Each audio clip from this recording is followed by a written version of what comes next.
Okay, break it down. And that like there are Black Lives Matter protests that are sometimes organized by like the official heads of the Black Lives Matter institution, but then other times created just by like individual actors. And these protests are pretty much directed at police reform and police brutality as it's directed towards Black and brown people. Great.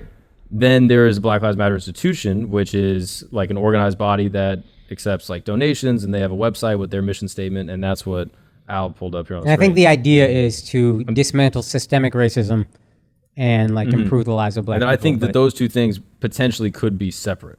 And that I think it might be helpful for the discourse if they're looked at almost as like separate but like related things. Because if they're not looked as separate or related, and we find out that Black Lives Matter, the institution, has thoughts about how to improve the lives of Black people outside of police brutality, then you'll have detractors go, well, I don't like this thing. I'm off board with Black Lives Matter. Right. As a movement. and you that 100% that, and also you might have them go, well, why don't you add, Black crime towards kids to that Right. Okay. list of, if you got 20 things, make it 21 where, no more Black kids get shot, because unfortunately, a bunch of them were shot over the weekend, I think in Chicago, which I think all Black people are like, yeah, we need to stop it. I don't think there's any Black person out there who's like, we don't need to stop Black cool, people. we kill each other. It's just the weirdest the concept. Like, of course, it's like Muslims with terrorism. It's like, yeah, we want to stop it. Right. We're the ones dying. Yeah, yeah. Like terrorism affects Muslims more than anybody. Right. So Black on Black crime affects Black people more than, of course they want to stop it. Right. But there's another institutional problem that also needs to be stopped.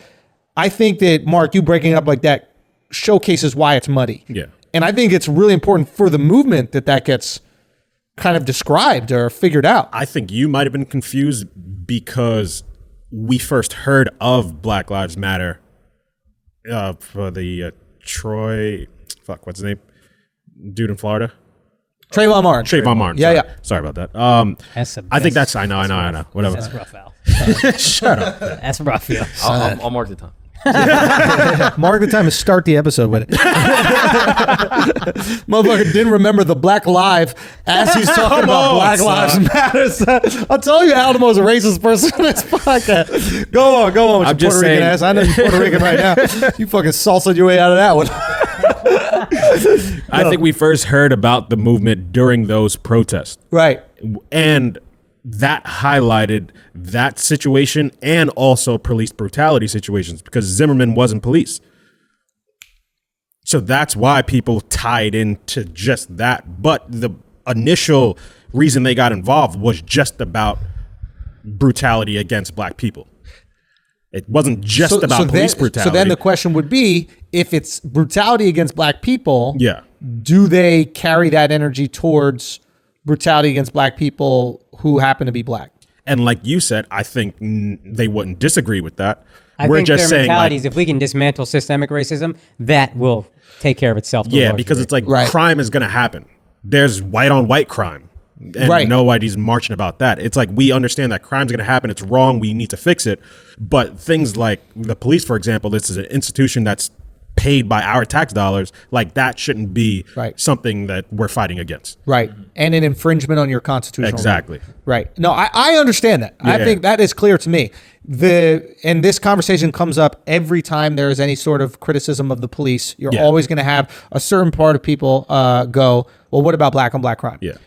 And if it had nothing to do with police brutality, if it was said in and of itself, I think it would actually be a really thoughtful thing to bring up, right? Like if you're saying, how can we improve Black communities in America? One thing is, you can't bring it up as a retort. Exactly. It's when it's brought up as a retort. It doesn't seem like you sincerely care.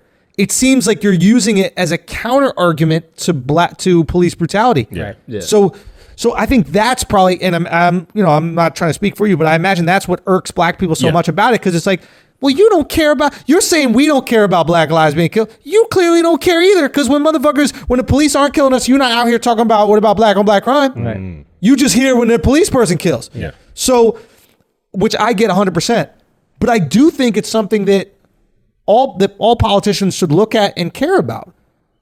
Anytime there's a heightened amount of crime, regardless if it's Black and Black, white and white, Asian and Asian, I don't give a fuck what it is. If there's a heightened amount of crime in an area, there should be efforts made to reduce that. Yeah. And I don't think anybody would push back. Just like you said, Akaash, it's the retort.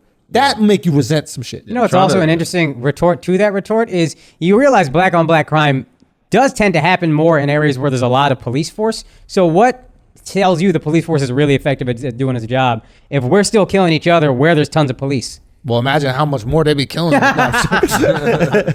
What were you saying, Mark? No, but yeah, I think that's completely right. Like trying to use a problem as a rebuttal to a pre-existing problem, it shows like a complete lack of empathy. Yeah, that's how women argue.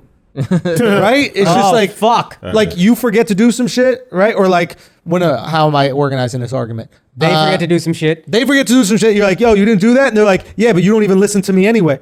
It's like, what the fuck does me not listening to your ass got to do with it? Yeah, you're right. Yeah, you're I don't right. listen. But what does that have to do Bring with me that not up doing it? separately.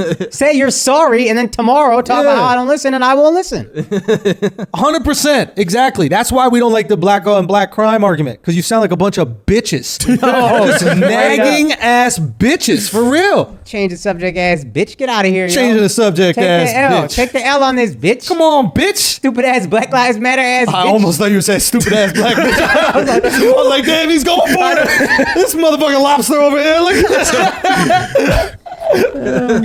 Real talk. No, but that is an interesting point. And maybe it's important to articulate that to people who use that argument. It's like, yo, bring that up in times of peace.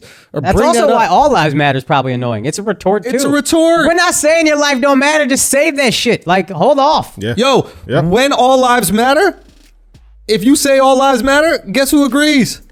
Black people. Black people, Yeah. You know what I'm saying? They gonna be the first ones going, finally, all lives matter out in this bitch. This is lit. Exactly.